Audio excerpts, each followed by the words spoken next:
Women's premier league 2025 15வது போட்டி Gujarat Giants UP Warriorz women கடையில் நடக்க போகுது. அதோட ஃபேண்டசி ப்ரிவ்யூ பார்க்க போகிறோம். இந்த ரெண்டு டீமுக்குமே வாய்ப்பு அதிகமாக ஆகுது அப்படின்னு சொல்லலாம். ஏன்னா ஆர்சிபியோட தொடர் தோல்வி இந்த ரெண்டு டீமுக்குமே அடுத்த லெவலுக்கு போகிறதுக்கான வாய்ப்பு ஏற்படுத்தி கொடுக்குது. ஏன்னா ஆரம்பத்தில் வதோதராவில் விளையாடுற வரைக்கும் ஆர்சிபி டாப்பில் இருந்தாங்க. பெங்களூர்லேக்கு வந்ததுக்கப்புறம் அவங்களோட ஹோமில் தொடர் 4 தோல்விகள் அடைஞ்சதுனால அவங்க பின்னடைவை சந்திக்கிறாங்க.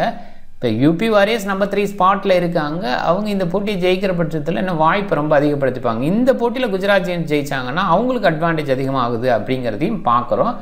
@MSC Cricket 11 அப்படின்னு சர்ச் பண்ணி டெலகிராமில் ஜாயின் பண்ணிக்கோங்க. குழப்பம் இருந்ததுன்னா டாப் கமெண்ட் லிங்க் இருக்குது, கிளிக் பண்ணி ஜாயின் பண்ணிக்கோங்க. XL11 சூப்பரான ஆப்பு, ஸ்மால் லீக்குக்கு பெஸ்ட்டாக இருக்குது. இன்வெஸ்ட்மெண்ட் லீடரோடு கொடுக்குறாங்க. ஹெவி இன்வெஸ்டருக்கு நல்ல வாய்ப்பாக பார்க்கலாம்.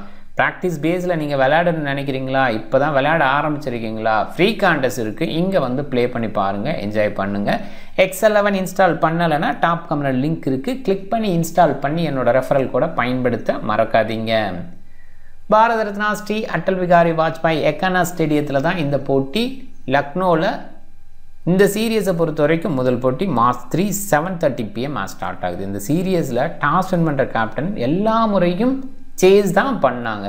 நிறைய முறை சேஸ் பண்ண டீம் மட்டும்தான் ஜெயித்தாங்க. எங்கள் டியூங்கிறது முக்கியமான ஃபேக்டராக இருக்குது. ஸ்கில் பேஸில் ஒரு சில டீம்ஸ் ஃபைட் பண்ணாங்க அப்படின்னா கூட ஓவராலாக சேஸ் பண்ணுற டீமுக்கு அட்வான்டேஜ் இருக்குன்னு சொல்லப்போனால் டாஸ் வின் பண்ண உடனே மேட்ச் வின் பண்ண மைண்ட் செட்டில் ரொம்ப லெத்தாஜிக்கலாக இருக்கிற மாதிரி இருந்தது. போன போட்டியை பார்த்தீங்கன்னா தெரியும்.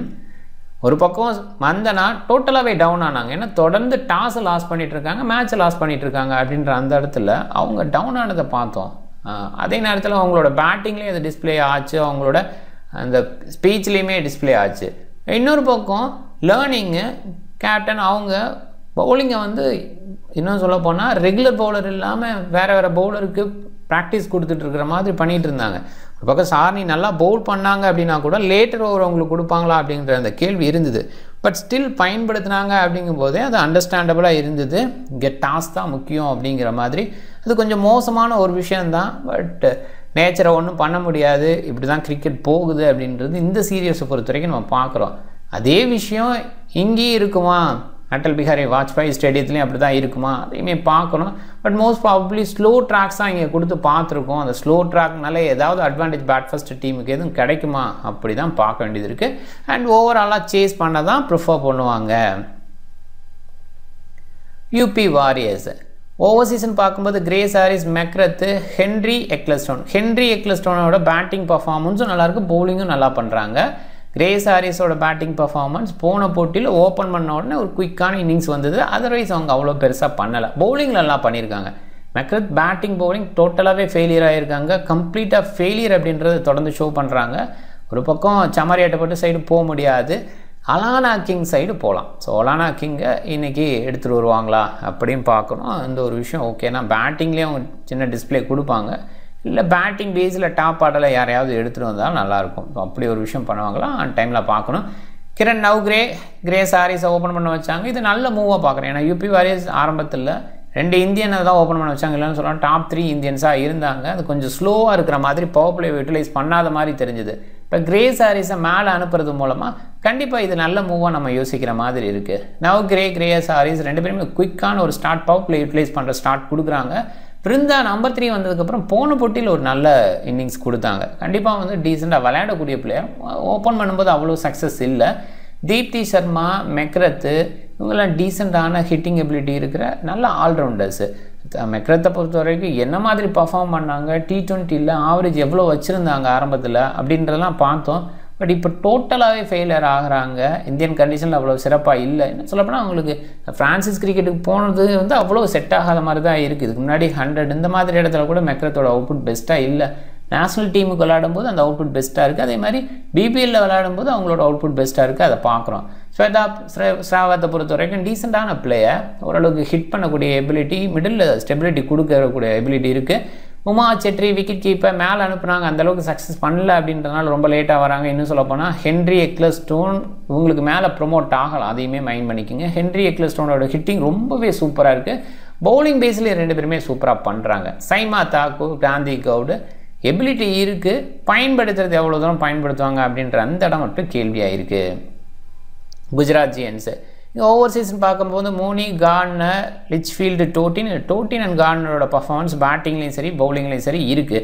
லிச்ஃபீல்டு, மூனி அந்தளவுக்கு கிரேட்டாக இல்லை. சொல்லப்போனால் லாரா வால்வர்ட் டாப் ஆர்டரில் அந்தளவுக்கு பர்ஃபார்ம் பண்ணலைங்கிறனால லிச்ஃபீல்டை இன்க்ளூட் பண்ணாங்க. அவங்களுமே பெருசாக பர்ஃபார்ம் பண்ணல. சொல்லப்போனால் அவங்களோட இடத்துல அவங்கள இறக்கல அப்படிங்கிற அந்த ஒரு விஷயம் இருக்குது. லிச்ஃபீல்டு ஓப்பன் பண்ணுவாங்க, டொமஸ்டிக் கரியர்லாம் அவங்களுக்கு ஓப்பனிங் இருந்திருக்கு. அதே நேரத்தில் இன்டர்நேஷ்னல்லையும் பார்த்திங்கன்னா ஓப்பன் பண்ணி சக்ஸஸ் பண்ணியிருக்காங்க. அப்படி இருக்கிறவங்கள நம்பர் 5க்கு போன போட்டியில் அனுப்புனாங்க, அதுக்கு முன்னாடி நம்பர் 3யில் அனுப்புனாங்க. இது மாறி இருக்கிறதுனால அவங்களுக்கு பெரிய சக்ஸஸ் கிடைக்கல அப்படின்றத பார்க்குறோம். அதே நேரத்தில் குஜராத் ஜெயண்ட்ஸ் இதை தான் பண்ணுவாங்க. அவங்களோட ஃபெயிலியருக்கு முக்கியமான காரணமாகவே அவங்களோட அந்த பேட்டிங் ஆர்டர் கொலாப்ஸு, மாற்றி அனுப்புறது, இந்த மாதிரி ஒரு விஷயந்தான். இதில் ஹேமலதாவை மறுபடியும் ஓப்பன் பண்ண வச்சாங்க. சொல்லப்போனால் அவங்க 1 டவுன் 2nd டவுனில் இருந்து தான் சக்ஸஸ் பண்ணியிருக்காங்க. அவங்களும் ஓப்பன் பண்ண வச்சாங்க, அங்கேயுமே அவங்க ஃபெயிலியர். டோட்டலாகவே ஹேமலதாவை பொறுத்த வரைக்கும் இந்த சீரியஸில் டோட்டல் ஃபெயிலியர் அப்படின்ற மாதிரி ஷோ பண்ணுறாங்க. சொல்லப்போனால் ஒரு 10 ரன் அடிக்கிறதே பெரிய விஷயமா இருக்குது. மூனியோட பர்ஃபார்மன்ஸு அகெயின்ஸ்ட் இங்கிலாந்து சூப்பராக இருந்தது ரீசெண்டாக ஒரு சீரியஸில். பட் அப்படியே இங்கே டவுன் ஆயிடுச்சு அப்படிங்கிறத பார்க்குறோம். முதல் போட்டியில் மட்டும் நல்லா விளையாண்டாங்க, அதுக்கப்புறம் டோட்டலாகவே டவுனாக இருக்கிறத பார்க்குறோம். இந்த டீமில் ஓவர்சீஸில் இருக்கிற மூனி, லிச்ஃபீல்டு பர்ஃபார்ம் பண்ணலைங்கிறது பெரிய பின்னடைவு. அந்த இடத்துல கிப்சன் அண்ட் வால்வர்ட்டை யோசிக்கலான்ற மாதிரி இருக்குது. கிப்சனை யோசிச்சா கூட பெட்டர், லிச்ஃபீல்டுக்கு பதிலாக கிப்சனை யோசிச்சாவும் நல்லாயிருக்கும். ஏன்னா பவுலிங் பேஸ்லேயே ஒரு எக்ஸ்ட்ரா அவுட்புட் கிடைக்கும். லிச்ஃபீல்டு பார்க்கலாம் ஒரு லெஃப்ட் ஹேண்டை. டோட்டினோட பேட்டிங் பவுலிங் சூப்பராக இருக்குது. ஃபுல் மாலி இன்னுமே முன்னாடியே கொண்டு வந்திருக்கணும். சில போட்டிகள் மட்டுமே விளையாடுறாங்க, ஆரம்ப போட்டிகளில் விளையாடுறப்ப சூப்பராக விளையாடுறாங்க, நல்ல ஹிட்டிங் எபிலிட்டி இருக்குது.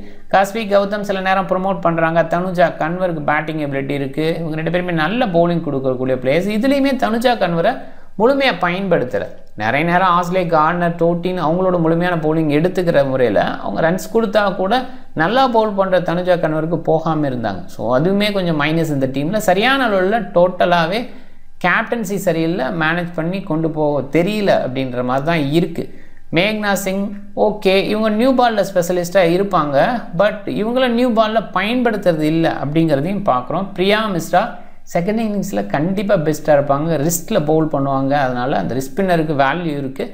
அதை ஒரு சில நேரங்களில் மட்டும்தான் சரியான அளவில் பயன்படுத்தியிருக்காங்க. ஆரம்ப போட்டிகள் அது நல்லா இருந்துச்சு, ஆனால் அவங்க நல்லா பவுல் பண்ணுமே தொடர்ந்து வாய்ப்பு கொடுக்காமல் இருந்தாங்க. சில நேரங்களில் லெஃப்ட் ஹேண்டர்ஸை மைண்ட் பண்ணிவிட்டு அங்கே அவங்களுக்கு எகெயின்ஸ்டாக பவுல் பண்ண விட மாட்டாங்க அப்படின்றது இந்த டீம் பொறுத்த வரைக்கும் கார்னரோட மைனஸாக நான் பார்க்குறேன். பிரியா மிஸ்ரா கண்டிப்பாக குவாலிட்டி பவுலர், டவுட்டே கிடையாது. 2 டீம்னு பார்க்கும்போது கண்டிப்பாக யூபி வாரியர்ஸ் பெட்டராக இருக்கிற ஒரு ஃபீல். ஏன்னா பேட்டிங் ஆர்டர் மாற்றிருக்காங்க. கிரேஸ் ஹாரிஸ் போன போட்டியில் உள்ளே வந்திருக்காங்க. தீப்தி, நவ் கிரே இவங்கெல்லாம் டீசெண்டாக விளையாடுறாங்க. பேக்கெண்டில் செராவத்து, ஹென்ரி, எக்லஸ்டோனோட ஹிட்டிங் நல்லா இருக்குது. இந்த மாதிரி இங்கே யோசிக்கும்போது இங்கே டோட்டின்னு கார்னரை தவிர்த்துன்னு யாருமே பெருசாக பண்ணல. ஹர்லின் ஒரு இன்னிங்ஸ் லேட்டர் மிடில் அந்த இடத்துல பண்ணாங்க, அதுக்கப்புறம்லாம் பெருசாக பண்ணல. டாப் ஆர்டரில் ஓப்பன் பண்ண வச்சாங்க. அவங்க இடமும் மாறி இருக்கனால அவங்களோட அவுட்புட்டை பெருசாக கொடுக்க முடியல அப்படின்றதையும் பார்க்குறேன். ஸோ ஓவராலாக பேக்கெண்டில் இருக்கிற காஸ்வி கௌதம், தனுஜா கன்வர் இவங்க கொஞ்சம் பேட்டிங்கில் சேவ் பண்ணுவாங்க. ஸ்கோர் பண்ணாதப்போ இவங்க தான் சேவ் பண்ணி கொடுக்குறாங்க. ஒரு 120 ரேஞ்சு கொண்டு வந்து கொடுக்குறாங்க. அது போதுமானதாக இருக்காது. இன்றைக்குமே கண்டிஷன் எப்படி இருக்க போகுது, டிஃபேக்டர் ப்ளே பண்ண போதா, இதெல்லாமே தான் யோசித்து ஒரு டீம் ஜெயிக்கும் தோக்கும் அப்படின்னு சொல்ல முடியும். பட் இப்போதைக்கு ஸ்ட்ரென்த் பேஸில் யோசிக்கும்போது, கரண்ட் ஃபார்ம் பேஸில் யோசிக்கும்போது யூபி வாரியர் சைடு பெட்டராக இருக்கிற ஃபீல் கொடுக்குறாங்க. அண்ட் இங்கேயுமே தீப்தியோட கேப்டன்சி சில ப்ராப்ளம்ஸ் சந்திக்குது தான். ஏன்னா ஓவர்சீஸில் நல்லா பவுல் பண்ணுற கிரேஸ் ஹாரிஸுக்கான ஓவர் முழுமையாக கிடைக்கிறது இல்லை. ஹென்ரிக்கு சில நேரங்களில் முழுமையாக கொடுக்குறாங்க, சில நேரங்களில் யோசிக்கிறாங்க. அண்ட் எக்லஸ்டோனை சரியான இடத்துல பயன்படுத்துகிறாங்களா, முழுமையாக பயன்படுத்துகிறாங்க, அது ஒத்துக்கிறேன். ஆனால் சரியான இடத்துல பயன்படுத்துகிறாங்களா, இந்த மாதிரி இதெல்லாம் இருக்குது. அதே நேரத்தில் தஹ்லியா மக்ரத் டவுனாக இருக்காங்க அப்படின்னா ஒரு கேப்டன் என்ன பண்ணணும் அப்படின்ற இடத்துல அவங்களுக்கு கொஞ்சம் பவுலிங் அதிகமாக கொடுக்கணும். நல்லா வீசினா கூட 1 ஓவர் 2 ஓவரில் கட் பண்ணுறதும் ஒரு மைனஸு. இந்த மாதிரி ஓவர்சீஸ்ட்டை வேலை வாங்கவும் தெரியணும். அதெல்லாமே தீப்தி சர்மாவுக்கு தெரியலை. இங்கே பவுலிங் டேஸில் Grace Harris, Deepti Sharma, Tahlia McGrath, Shinelle Henry, Ecclestone, Saima Thakor, Kranti கவுடுங்கெல்லாம் இருக்காங்க. இதில் mostly Grace Harris, Sharma, Henry, Ecclestone priority அதிகமாக இருக்குது. அதில் தீப்தி சர்மா, ஹென்ரி, எக்லஸ்டோன் முழுமையாக வீசிடுறாங்க. தீப்தி சர்மா, எக்லஸ்டோன் எண்டோரில் எதிர்பார்க்குறோம். பட் சில நேரங்களில் ஆப்போனன்ட்ஸு பெட்டராக இருக்கிற மாதிரி இருந்தால் இவங்க கொஞ்சம் முன்னாடியே கூட வீசுகிறாங்க. இந்த பக்கம் கார்னர், டோட்டின், காஸ்வி கௌதம், தனுஜா கன்வர், மேக்னா சிங் அண்டு பிரியா மிஸ்ரா பவுல் பண்ணுறாங்க. அதில் கார்னர், டோட்டின், கௌதம் அண்டு கன்வருக்கான ப்ரையாரிட்டி அதிகமாக இருக்குது. தனுஜா கன்வர் போன சீசனில் சூப்பராக பவுல் பண்ணாங்க. அவங்களுக்கே சில நேரங்களில் ஓவர் கொடுக்காமல் இருந்திருக்காங்க. சில நேரங்களில் முழுமையாக கிடைக்காம கூட இருக்கலாம். கார்னர், டோட்டின் எண்ட் ஓவரில் வீசுறதுக்கான வாய்ப்பு. யூபி கொஞ்சம் பெட்டர் அட்வான்டேஜ் எடுத்திருக்காங்க இந்த 2 டீம் ப்ளே பண்ணும்போது. அதில் யூபி சேஸ் பண்ணும்போது தான் நிறைய வெற்றி. அது பாருங்கள், மேக்ஸிமம் சேசிங் டீம் WPLல டாமினேட் பண்ணியிருக்காங்க ஓவராலாக. யூபி வாரியர்ஸ் ரீசன்ட் வின்னு பார்க்கும்போது மும்பைக்கு அகேன்ஸ்டாக தோத்தாங்க. அதுக்கு முன்னாடி 2 வெற்றி, அதுக்கு முன்னாடி 2 தோல்வி. 5 மேட்சஸில் 2 மேட்சஸ் ஜெயிச்சிருக்காங்க இந்த சீசனில். அதை பார்த்துங்க. அண்டு குஜராத் ஜியன்ஸ்னு பார்க்கும்போது அவங்க ரீசெண்டாக ஒரு வெற்றி, அதுக்கு முன்னாடி ஒரு வெற்றி. ஸோ மொத்தமாக 2 வெற்றி தான். இவங்களும் அதில் ரொம்ப க்ளோஸாக ஆர்சிபியோடு தோத்தாங்க, அது இருக்குது. அதர்வைஸ் பார்த்தீங்கன்னா கொஞ்சம் ஈஸியாக தான் மற்ற டீம்ஸுக்கு விட்டுருக்காங்க. அந்தளவுக்கு கிரேட் எக்ஸ்பீரியன்ஸை ஷோ பண்ணலை. சேஸ் பண்ணும்போது கம்ஃபர்டபுளாக இருந்திருக்காங்க. அண்ட் பேட் ஃபஸ்ட்டு பண்ணும்போது கொஞ்சம் டஃப் தான். பட் ஓவராலாகவே இந்த சீசனே அப்படி தான் போயிருக்கு இல்லையா. யூபி வாரியர்ஸ், குஜராத் ஜெயின்ஸ் இந்த 2 டீம் மோதும் போது ஆரம்பத்தில் யூபி வாரியர்ஸ் ஜெயிச்சுட்டு இருந்தாங்க. கடந்த 2 போட்டியில் குஜராத் ஜெயின்ஸ் ஜெயிச்சிருக்காங்க. இந்த போட்டியில் யூபி ஜெயிக்கிறதுக்கான வாய்ப்பு அதிகமாக நான் பார்க்குறேன். இப்போ இருக்க ஸ்ட்ரென்த்தை பேஸ் பண்ணி யோசிக்கும்போது டாப் 14 என்னோட மைண்டில் Mooney, Navgire, Grace Harris, Harleen Deol இவங்கெல்லாம் பார்த்தீங்கன்னா டாப்பில் பேட் பண்ணுறாங்க, ஓப்பன் பண்ணுறாங்க. ஸோ அதனால் இவங்க கன்சிடரபிள். ஹர்லின் டியூட் ஓப்பன் பண்ணுவாங்களான்னு டவுட்டு. போன பட்டியில் 1-1 தான் வந்தாங்க. கார்னர், தீப்தி, மெக்ரத்து இவங்கெல்லாம் ஆல்ரவுண்டர்ஸு, நல்ல quality allrounders. Internationals big hitting ability இருக்குது. அந்த பேஸில் யோசிக்கணும். அண்ட் கார்னர் முழுமையாகவே ஓவர் வீசுகிறாங்க. அதே மாதிரி தீப்தி சர்மாவும் முழுமையாக ஓவர் வீசுகிறாங்க. மெக்கிறதுக்கான ஓவர் முழுமையாக கிடைக்கல. பட் கண்டிப்பாக வந்து என்றைக்கு டேயில் பெஸ்ட் அவுட்புட் கொடுக்க போகிறாங்க இந்த சீசனில் எதிர்பார்க்குறோம். ஒரு டே கண்டிப்பாக பெஸ்ட்டாக இருக்கும்ட்டு அது இன்றைக்கி டேவானு பார்க்கணும். Litchfield, Dottin, Kashvee Gautam, Henry, Tanuja Kanwar, Ecclestone, Priya Mishra. Litchfield மட்டும் பேட்டிங்கில் ஒரு இடத்துல இன்னிங்ஸை பில்ட் பண்ணக்கூடிய குவாலிட்டி. மற்ற எல்லாருமே பவுலிங், பேட்டிங் வச்சுருக்காங்க. அண்ட் பவுலிங்கில் முழுமையான கோட்டா வீசுறதுக்கான வாய்ப்போடு இருக்காங்க. அந்த பேஸில் கன்சிடர் பண்ணலாம். பிக் பேஸில் ஹேம்லதா, விருந்தா, லிச்ஃபீல்டு உங்கள் 3 பேட்டை கண்டிப்பாக இன்னிங்ஸ் பில்ட் பண்ணி பார்த்துருக்கோம். பட் டோட்டலாகவே டவுனாக இருக்காங்க. இப்போ இவங்களை ஒரு சில டீமில் சொல்லப்போனால் ஒருத்தர் ஒரு டீம் அப்படிங்கிற மாதிரி இன்க்ளூட் பண்ணி ட்ரை பண்ணலாம். உமா செட்ரி ஒரு ஆப்ஷனுக்கு விக்கெட் கீப்பர் மூணி பெரிய பர்ஃபார்மன்ஸ் கொடுக்கல, ஒரு 2 ரன் 3 ரன்லேயே அவுட் ஆகிறாங்க. இந்த மாதிரி நிறைய நடக்குது. அந்த மாதிரி இடத்துல உமா செட்ரி ஒரு 10 ரன்ஸோ இல்லை விக்கெட் கீப்பர் பாயிண்ட்ஸ் எக்ஸ்ட்ரா எடுத்து அவங்களுக்கு ஓவராக வர்றதுக்கு வாய்ப்பு இருக்குது. அதில் ஒரு சின்ன ட்ரை பண்ணி பார்க்கலாம். ஏன்னா ஜிஎல்பிக்குன்னு யோசிக்கும் போது மற்ற பிளேஸை யோசிக்கிற மாதிரி இந்த 1 பாயிண்ட் 2 பாயிண்டில் டிஃப்ரென்ஸை வந்து விக்கெட் கீப்பர் ஏற்படுத்தி கொடுக்க முடியும். அந்த வகையில் ட்ரை பண்ணி பார்க்கலாம் உமா செட்ரியை. இங்கே கார்னர், தீப்தி சர்மா, டோட்டினா நிறைய பேர் கேப்டனாக ட்ரை பண்ணியிருக்காங்க. ஆப்வியஸாக டீசென்ட் சாய்ஸஸ். ஹாரிஸ் ஓப்பன் பண்ணுறாங்க, கண்டிப்பாக அந்த பெட்டர் அவுட்புட் கொடுக்க முடியும். அண்டு சில லெஃப்ட் ஹேண்டர்ஸ் இருக்காங்க, பவுல் பண்ண முடியும். இந்த மாதிரி ஆங்கிள் யோசிச்சு ஹாரிஸை ட்ரை பண்ணலாம். ஹென்ரி குயிக்காக அடிப்பாங்க, ஃபஸ்ட் இன்னிங்ஸ் இருந்தால் கண்டிப்பாக ஃபினிஷ் பண்ணி கொடுப்பாங்க. நல்ல ஃபினிஷ் இந்த சீசனில் ஃபாஸ்டஸ்ட் 50 அப்படிங்கிற ரெக்கார்டையும் பண்ணியிருக்காங்க. ஸோ அந்த பேஸில் யோசிக்கும் போது கண்டிப்பாக ஸ்கோரும் பண்ண முடியும், விக்கெட் டேக்கிங்லேயே இருக்க முடியும். Sophie Ecclestone decent choice. ஒரு பக்கம் ஆப்போனன்ட்ஸ் விக்கெட்ஸை கொத்தா விடுறாங்க. ஸோ அந்த மாதிரி இடத்துல கொத்தா விக்கெட் எடுக்கக்கூடிய சோஃபி எக்லஸ்டன் யோசிக்கலாம். பட் இந்த சீசனில் இது வரைக்கும் சோஃபி எக்லஸ்டன் பெருசாக பண்ணலை. வதோதரா அண்டு பெங்களூர்லாம் சக்ஸஸ் பண்ணாமல் இங்கே வந்து சடனாக சக்ஸஸ் பண்ணலாம். அந்த எபிலிட்டி கொடுக்குற அளவுக்கு இந்த கிரவுண்டு இருக்குது. ஸோ அதை கொஞ்சம் யோசிக்கலாம் சோஃபி எக்லஸ்டன் சைடு. டீம் பாருங்கள், மோனி டீசன்ட் சாய்ஸு, உமா செத்ரி ஒரு சில டீமில் மட்டும் ட்ரை பண்ணுங்கள். பேட்டிங்கில் லிச்ஃபீல்டு எடுக்கலாம்னு நினைக்கிறேன். நவ்கிரேவா லிச்ஃபீல்டான்னு மட்டும் அதை மட்டும் கொஞ்சம் பார்த்துங்க. லிச்ஃபீல்டு கொஞ்சம் லேட்டாக வராங்க, என்ன ஆர்டரில் அனுப்புகிறாங்கங்கிறது குழப்பமாக இருக்குது. அதனால் கொஞ்சம் யோசிக்கிற மாதிரி இருக்குது. அதர்வைஸ் நவ்கிரே நல்ல சாய்ஸு. ஒருவேளை குஜராத் ஃபஸ்ட் பேட் பண்ணுற மாதிரி இருந்தால் லிச்ஃபீல்டு நல்ல சாய்ஸு.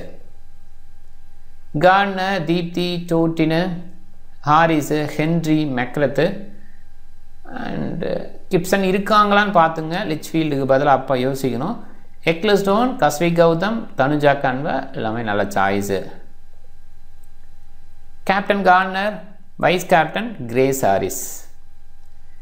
நிறைய பேர் தீப்திக்கு போயிருக்காங்க, டோட்டினுக்கும் நிறைய பேர் போயிருக்காங்க. பட் நான் கிரேஸ் ஹாரிஸுக்கு போகலான்னு நினைக்கிறேன். டீம் பாருங்கள், wicket keeper Mooney and bowler side 3 bowler, ஆல்ரவுண்டில் 6 ஆல்ரவுண்டர்ஸு. ஒரு சிலரை மிஸ் பண்ணணுன்னா கண்டிப்பாக இப்போ நம்ம 7:3 கான்செப்டில் 7:4 கான்செப்டில் போகணுன்னா மெக்ரத்தை மிஸ் பண்ணலாம். இன்னொரு பக்கம் மிஸ் பண்ணுறது கொஞ்சம் ஹார்டாக இருக்கும். நிறைய பேர் ஹாரிஸை மிஸ் பண்ண பார்ப்பாங்க. அவங்க ஓப்பன் பண்ணுறதுனால கொஞ்சம் யோசிக்கணும். ஹென்ரியை மிஸ் பண்ணி பாருங்கள். இல்லாட்டி எந்த டீம் பேட் ஃபர்ஸ்ட் பண்ணுதோ ஸோ அந்த டீமில் இருக்கிற பிளேயரை மிஸ் பண்ணி பார்க்கலாம். ஸோ அப்படி மிஸ் பண்ணுறது கொஞ்சம் டீசன்ட் சாய்ஸாக இருக்கும். சேஸ் பண்ணுற டீமு அதில் பவுல் பண்ணுறாங்க, முழுமையாக பண்ணுவாங்க அப்படின்னா அவங்கள பிக் பண்ணிக்கிறது பெட்டர். பேட் ஃபர்ஸ்ட்டில் சில நேரங்கள் பெட்டராக கூட ஆகலாம். ட்ராக்ஸு இப்போ லக்னோவில் விளையாடுற அந்த இடத்துல கொஞ்சம் மாறவும் செய்யலாம். அதையுமே அண்டர்ஸ்டாண்ட் பண்ணிட்டு அதுக்கு தகுந்த மாதிரி இந்த 6 ஆல்ரவுண்டர்ஸில் 4 எடுத்துக்கலாம். அதில் மெக்ரத் ஃபார்மில் இல்லைங்கிறனால அவங்கள ஒரு பக்கம் ஒதுக்கிட்டு ரிமைனிங் 5லேருந்து ஒருத்தர் மைனஸ் பண்ணணும். ஸோ அதை கொஞ்சம் யோசிச்சு பண்ணுங்கள், கண்டிப்பாக கிளிக் ஆகும். நீங்கள் டிஃப்ரெண்ட் டீமை ட்ரை பண்ணுங்கள். இந்த வீடியோ பிடிச்சிருந்தால் லைக் பண்ணுங்கள், உங்கள் ஃப்ரெண்ட்ஸுங்களுக்கு ஷேர் பண்ணுங்கள். சேனலை சப்ஸ்கிரைப் பண்ண மறக்காதீங்க. மிக்க நன்றி.